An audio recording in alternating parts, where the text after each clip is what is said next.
Postal ballot ద్వారా vote వేసే ఉద్యోగి ముందుగా ఫారం 12లోని వివరాలను నింపి ఓటరుగా నమోదై ఉన్న నియోజకవర్గ రిటర్నింగ్ ఆఫీసర్ గారి కార్యాలయంలో సమర్పించాలి. నియోజకవర్గ రిటర్నింగ్ ఆఫీసర్ కార్యాలయం వారు ఉద్యోగి యొక్క ఓటర్ కార్డును పరిశీలించి పార్లమెంటుకు వేరుగా, అసెంబ్లీకి వేరుగా 2 సెట్ల బ్యాలెట్ పేపర్స్, డిక్లరేషన్స్ మరియు 2 రకాల కవర్లు ఉద్యోగికి అందజేస్తారు. ఇందులో హౌస్ ఆఫ్ పీపుల్ HOP ఎన్నికకు సంబంధించి ఒక డిక్లరేషన్, ఒక white ballot paper, inner envelope గా పిలువబడే 13B, ఔటర్ ఎన్వలప్ గా పిలువబడే 13C ఉంటాయి. ఆంధ్రప్రదేశ్ లెజిస్లేటివ్ అసెంబ్లీ APLA ఎన్నికకు సంబంధించి ఒక డిక్లరేషన్, ఒక pink ballot paper, inner envelope గా పిలువబడే 13B, ఔటర్ ఎన్వలప్ గా పిలువబడే 13C ఉంటాయి. ఉద్యోగి తన యొక్క ఓటర్ కార్డు ఆధారంగా తను అందుకున్న డిక్లరేషన్స్, బ్యాలెట్ పేపర్స్, 13B, 13Cలలోని వివరాలను పూర్తిగా నింపాలి. పార్లమెంట్ ఎన్నికకు సంబంధించిన డిక్లరేషన్ లో పార్లమెంట్ వివరాలు, పార్లమెంట్ బ్యాలెట్ పేపర్ యొక్క సీరియల్ నంబర్ తప్పనిసరిగా వేసి ఉద్యోగి విధిగా సంతకం చేయాలి.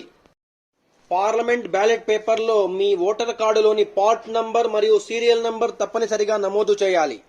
ఇన్నర్ ఎన్వలప్ 13B మీద parliament ballot paper serial number తప్పనిసరిగా వేయాలి.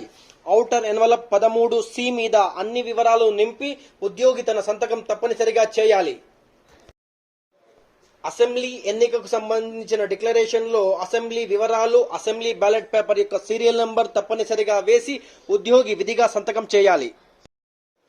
అసెంబ్లీ బ్యాలెట్ పేపర్ లో మీ ఓటర్ కార్డులోని పార్ట్ నంబర్ మరియు సీరియల్ నంబర్ తప్పనిసరిగా నమోదు చేయాలి. ఇన్నర్ ఎన్వలప్ 13B మీద assembly ballot paper serial number తప్పనిసరిగా వేయాలి. ఔటర్ ఎన్వలప్ 13C మీద అన్ని వివరాలు నింపి ఉద్యోగి తన సంతకం తప్పనిసరిగా చేయాలి. పార్లమెంట్ మరియు అసెంబ్లీలకు సంబంధించిన 2 డిక్లరేషన్ల మీద మీకు సమీపంలో ఉండే గెజిటెడ్ ఆఫీసర్ సంతకం తప్పనిసరిగా చేయించాలి. గెజిటెడ్ ఆఫీసర్ మీ యొక్క అన్ని వివరాలను పరిశీలించి సంతకం చేస్తారు. మీకు సమీపంలోనే ఏర్పాటు చేయబడ్డ ఓటింగ్ కంపార్ట్మెంట్ లోనికి వెళ్లి రహస్య ఓటింగ్ విధానంలో పార్లమెంటుకు వేరుగా, అసెంబ్లీకి వేరుగా 2 రకాల ఓట్లు వేయాలి. సరైన విధానంలో ఓటు వేయుటకు గాను బ్యాలెట్ పేపర్ మీద టిక్ మార్క్ గాని, ఇంటూ మార్క్ గాని రెండిట్లో ఏదో ఒకటి మాత్రమే స్పష్టంగా అభ్యర్థికి ఎదురుగా గుర్తించాలి. 2 టిక్ మార్కులు వేసినా, 2 అభ్యర్థులను విభజించే గీత మీద టిక్ మార్క్ వేసినా మీ యొక్క ఓటు చెల్లకుండా పోతుంది. 1 కంటే ఎక్కువ గుర్తులు వేసిన సందర్భంలో కూడా మీరు వేసిన ఓటు చెల్లకుండా పోతుంది. ఏ అభ్యర్థికి చెందకుండా 2 అభ్యర్థుల మధ్యలో ఇంటూ మార్క్ వేసినా, అభ్యర్థికి ఎదురుగా మీ సంతకం చేసినా మీ యొక్క ఓటు చెల్లకుండా పోతుంది. 13B అనే ఇన్నర్ ఎన్వలప్ లో మీ యొక్క ఓటు వేసిన బ్యాలెట్ పేపర్ ను ఉంచి సీలు చేయాలి.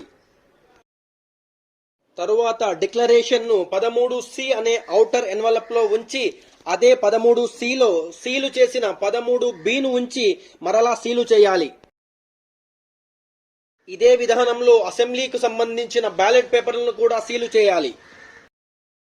ఇలా సీలు చేయబడ్డ పార్లమెంట్ మరియు అసెంబ్లీలకు సంబంధించిన 13Cలను వేరువేరుగా ఏర్పాటు చేయబడ్డ సీలు చేయబడ్డ డబ్బాలలో వేసి మీరు మీ యొక్క పోస్టల్ బ్యాలెట్ ను విజయవంతంగా వినియోగించుకోవచ్చు.